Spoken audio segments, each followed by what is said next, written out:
This is Bill Brady recording another video about for the kingship course, and this particular video is about apostle. This is an introduction to apostle, and I'm going to briefly introduce four different aspects of an apostle. An apostle is a forerunner. An apostle preaches and teaches the gospel of the kingdom. An apostle preaches and teaches the gospel of the Ecclesia, and an apostle functions as a father in father headship to train up other apostles. Let's talk about these four aspects. An apostle is a forerunner.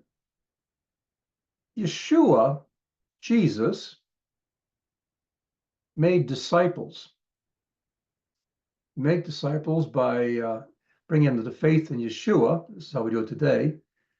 By baptizing them in water and by teaching them to do everything that Yeshua taught us to do. Today, though, an apostle is a forerunner, goes before everybody else who was a believer, and everybody else follows the forerunner into what the forerunner goes into first. Let's talk about Jesus as an apostle. Jesus was not an apostle. Jesus was the apostle.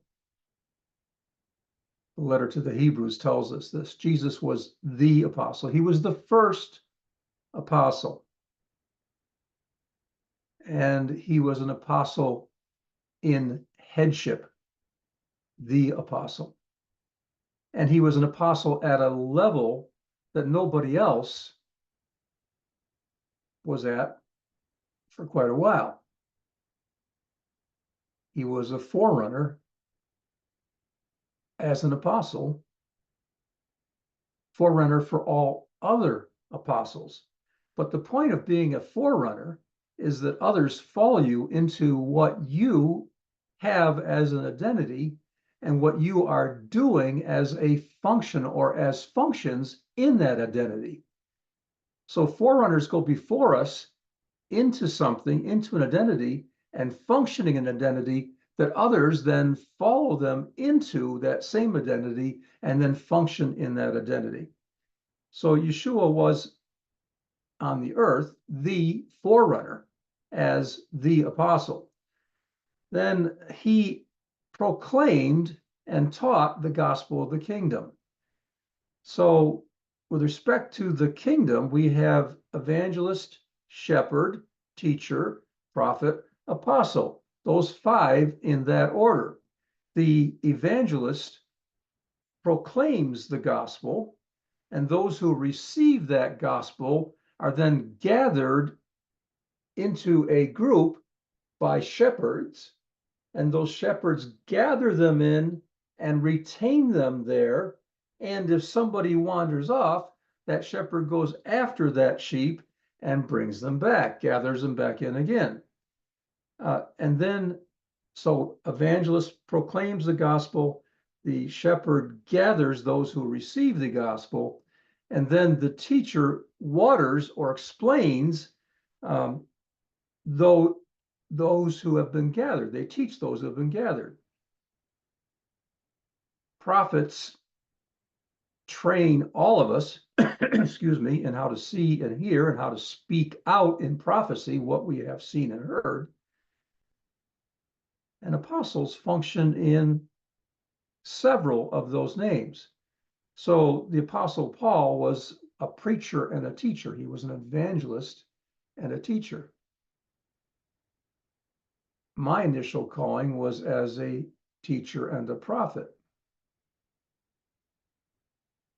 So apostles in the kingdom function in one or two, I think in most cases probably two, of the four names that are before apostle: evangelist, shepherd, teacher, prophet.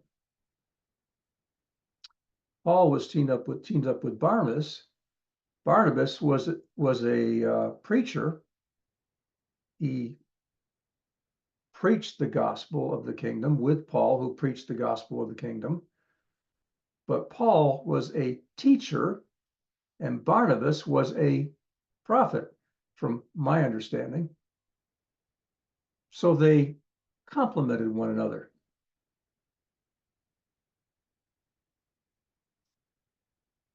Okay, let's go on to apostles and the gospel of the ecclesia. Yeshua did not gather people, new believers, into an ecclesia. He gathered them into a flock of sheep. They gathered sheep into a flock. Disciples. Disciples hear what is taught to them. They have ears to hear, and then they do what they have been taught to do.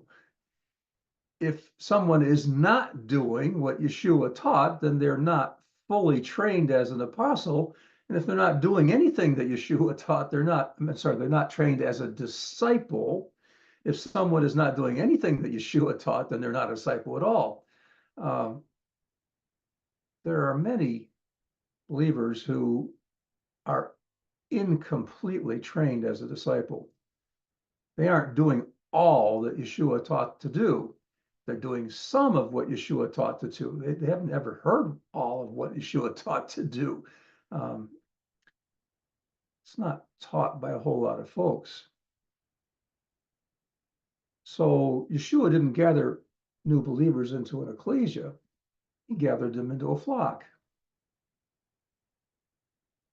But apostles do function with respect to the ecclesia, training up the saints to do the work of the ministry, to function in prophecy, tongues, interpretation of tongues, word of knowledge, word of wisdom, discerning of spirits, gifts of miracles, gifts of healings, and special faith. I call it special faith to distinguish it from just regular faith.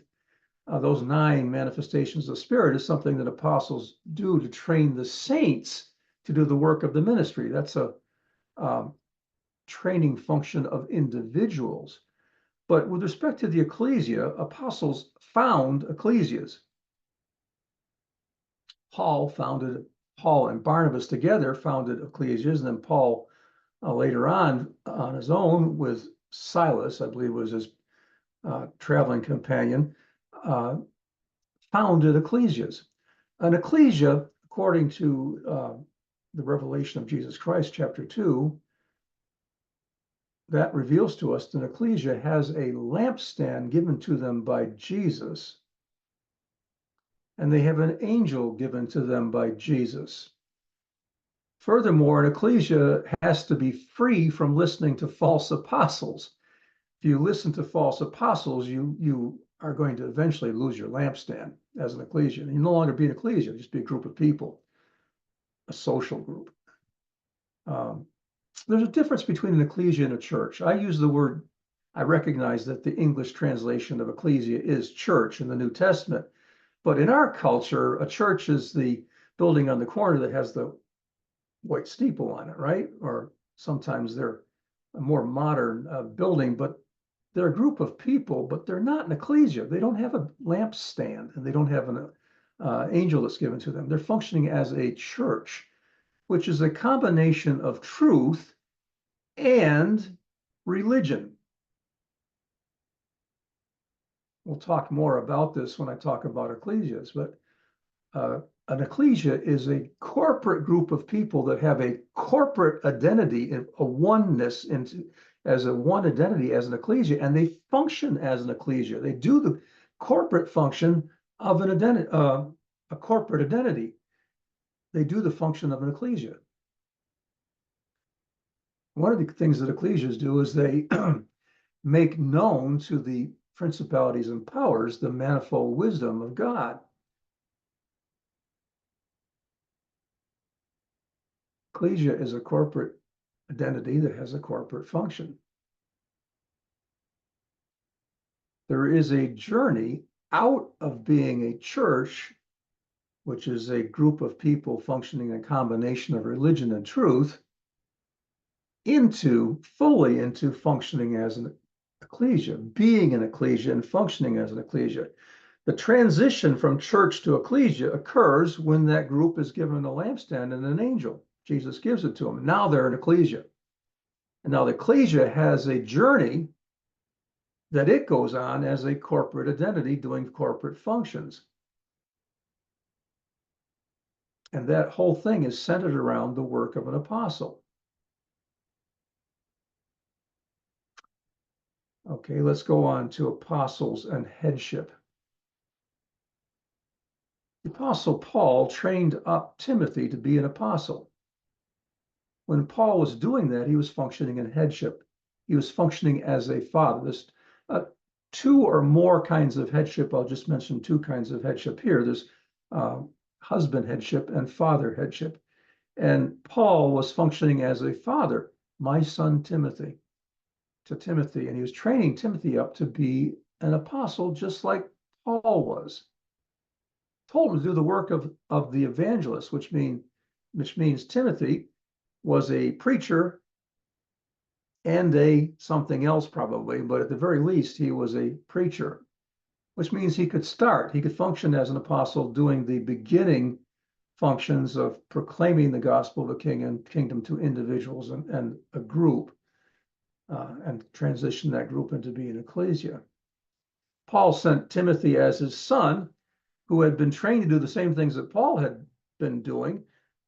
When Paul left an ecclesia, because he moved on to start the next one, or because he got chased out of town, Paul sent Timothy to go in there and finish up what Paul had started, bring them further down the path that Paul had been bringing them down. He could do that because he knew Timothy was trustworthy, and Timothy had been trained to be just like him. Timothy was Paul's son, an apostle's son, who had been trained to be just like Paul, his apostle father, and to do the same things. Yeshua said, I only do what I see my father doing. Said the father loves the son and shows the son all that he is doing. Father loves the son and shows the son what he's doing so that the son can do the same things. That's what Paul did for Timothy.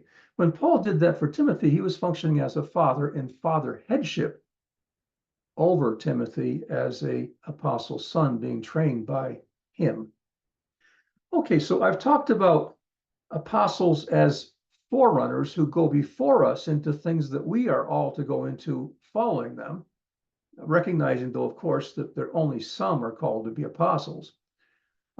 But everybody's called to be a saint, and everybody's called to be part of an ecclesia and to function in corporate functions that go beyond ecclesia. There are other corporate functions that we'll talk about, corporate identities that have corporate functions, a body of Christ, a house. So apostles are forerunners. Apostles function in the kingdom, and they function in 2 out of the 4 of evangelist, shepherd, teacher, prophet. There may be some that just function in 1 of those, but that's outside my experience. And apostles function with respect to ecclesias. They found ecclesias, and they bring them to the place of having a lampstand given to them by Jesus and an angel given to them by Jesus, and they become an ecclesia. And all the letters that Paul wrote, he wrote to ecclesias, except for the letters he wrote to individuals, Timothy and Titus, his sons.